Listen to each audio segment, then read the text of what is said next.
গোটা দেশ যখন আরজিকর কাণ্ডের সুবিচারের দাবিতে পথে নেমেছে, তখন দেশের প্রধানমন্ত্রী নরেন্দ্র মোদীর নির্বাচনী কেন্দ্র বারাণসীতে এক আইআইটি পড়ুয়ার গণধর্ষণে অভিযুক্ত দুই বিজেপি আইটি সেল সদস্য জামিনে মুক্তি পেলেন। এমনও নয় যে অপরাধ সংগঠিত করার পর তাদের দীর্ঘদিন জেলে থাকতে হয়েছে। জানা গিয়েছে, ধরা পড়ার 7 মাসের মধ্যেই জামিন মঞ্জুর হয়েছে অভিষেক চৌহান এবং কুণাল পাণ্ডের। অভিযোগ, জেল থেকে বেরোনোর পর তাঁদের রীতিমতো ফুল মালা পরিয়ে স্বাগত জানানো হয়। বিজেপি অবশ্য একথা মানতে চায়নি। জামিনে মুক্ত অভিযুক্তদের সত্যিই স্বাগত জানানো হয়েছে কিনা তা নিয়ে দ্বন্দ্ব রয়েছে, কিন্তু কোনো দ্বন্দ্ব নেই তাদের জামিনে মুক্তির খবরে। জানিয়ে স্বভাবতই নারী নিরাপত্তা এবং নারী সম্মানের প্রশ্নে বিরোধীদের নিশানায় চলে এসেছেন প্রধানমন্ত্রী মোদী এবং উত্তরপ্রদেশের মুখ্যমন্ত্রী আদিত্যনাথ। বিরোধী নেতৃত্ব প্রশ্ন তুলছেন বিজেপির দ্বিচারিতা নিয়ে। তাদের অভিযোগ, পশ্চিমবঙ্গে আরজিকরের ঘটনাকে সামনে রেখে ফায়দা তুলতে চাইছে বিজেপি, কিন্তু উত্তরপ্রদেশে খোদ প্রধানমন্ত্রীর লোকসভা কেন্দ্রেই যোগী সরকারের নরম মনোভাবের ফলে ধর্ষণে অভিযুক্তরা জামিন পেয়ে যাচ্ছে।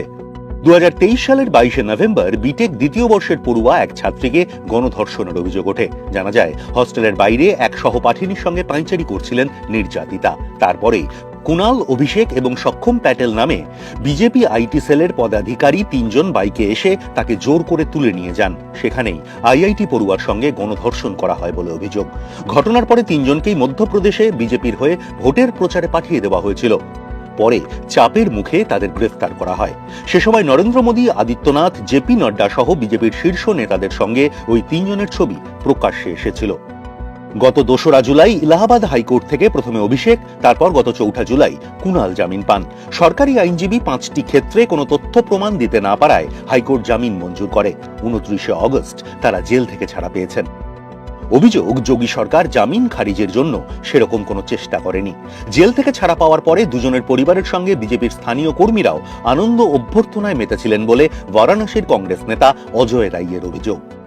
ये बहुत दुर्भाग्यपूर्ण है कि आज जो सरकार बड़ी बड़ी बात बोलती है कि हमारे यहाँ जीरो टॉलरेंस है, बुलडोजर चलाया जा रहा है, घर गिराया जा रहा है, ये 3 भारतीय जनता पार्टी के इनके जो आईटी सेल के इनके नेता, एक कुणाल पांडे, दूसरा अभिषेक चौहान और सक्षम पटेल, ये तीनों ने मिलकर आईटीबीएचयू के साथ, बिटिया के साथ रेप किया था और 2 को इसमें जमानत दिया गया, जिसमें पूरी तरीके से सरकार ने जो बड़ी बात बोलती है, योगी सरकार जीरो टॉलरेंस की बात करते हैं, इन लोगों ने बहुत ही लचर पैरवी की, बहुत ही कमजोर पैरवी की, जिस नाते ये छूट गए।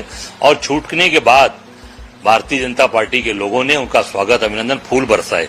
एक बलात्कारी के ऊपर अगर फूल बरसाया जाएगा, जिसने बीएचयू की बिटिया के साथ इस तरीके का अपराध किया, उसका बलात्कार किया, वीडियो बनाया, उसका फूल माला से स्वागत कर रहे हैं भाजपा के लोग, ये बड़े शर्म की बात है। इसकी जितनी भी निंदा की जाए कम है। এর মধ্যে ভাইরাল হয়েছে একটি ছবি, যেখানে দেখা যাচ্ছে গণধর্ষণের মামলায় জামিনে মুক্ত অভিষেক এবং কুণালকে কেক মাখিয়ে দিচ্ছেন বারাণসী ক্যান্টনমেন্টের বিজেপি বিধায়ক সৌরভ ভরদ্বাজ। অভিযোগ, জামিনে মুক্তির সেলিব্রেশন চলেছিল ওইভাবেই।